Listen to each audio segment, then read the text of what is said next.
we were quite fortunate in that there's a local veteran by the name of Jack Bick, who was actually a combat photographer with the Army Rangers in Vietnam.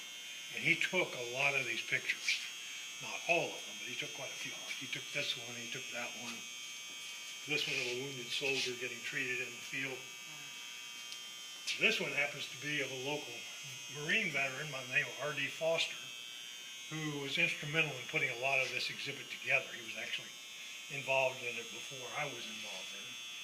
This is another picture of R.D. on his 21st birthday, as he normally looked when he was out in the field. He was stationed, not 5 miles from where I was stationed, actually, in the Da Nang area. He was there shortly before I was. And he lives in McKinney, and he's a musician. Yeah, he has a band called the Red River Surfers. This is, again, a miscellaneous board put together by Chuck from Fort Worth. This is the black pajamas of the typical Viet Cong soldier in South Vietnam. It's a machete. This is a bullet which ended up inside of an aircraft, on the floor of a cargo aircraft. And they just happened to find it. Again, a North Vietnamese uniform with ammunition carrying belt on it. And this is a shot that was taken, and I'm not sure if it was actually taken near Da Nang. It could have been taken about a mile from where I was stationed.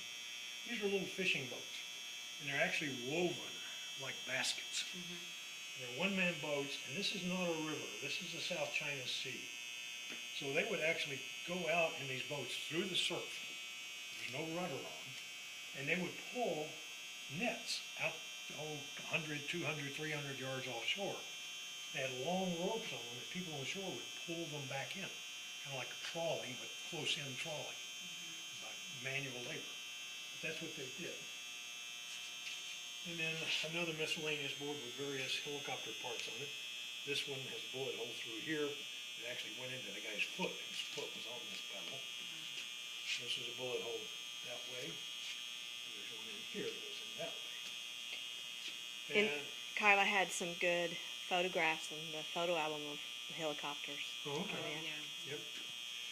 And another machete. These are dummy grenades, but they were similar to the type that the North Vietnamese used. This actually came from Khe Sanh, which was a big battle, and where there was a siege for 77 days where our Marines could not get out of the base. They were trapped. And so we had to airlift all their supplies in, and we couldn't reinforce them.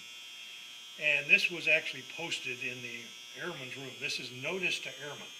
Do not cross the runway at Khe Sanh for any reason. And who was talking to their helicopter pilots? Because they had issues with the cargo planes coming in low and dropping supplies. They wouldn't even land. They would just push them out the back. But the helicopters were cutting across that area, and they nearly had a couple of collisions. So basically he's saying, don't do that, or you report to me, Lucy. So, okay. This is something, it's called a beehive round. It's also officially known as a fléchette round. And these go into shotgun shells, they go into howitzer shells, they go into M79 grenade launchers. They were anti-personnel, and they were nasty. The reason they're called beehive is when they were fired, it sounded like a bunch of bees just coming out. And they would shred anything in front of them. There was always kids around. What you're looking at up here is 2 Army Rangers have captured these 2 Vietnamese civilians. They're questioning them. And the guy that took that picture was in here, and he said, about a minute after he took this picture, this guy took off running, and they shot and killed him.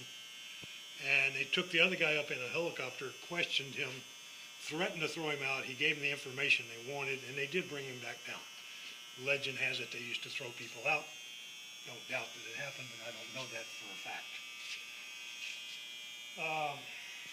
This is a propaganda flag telling people to join up, join the army, the North Vietnamese army, and it's dated 1968.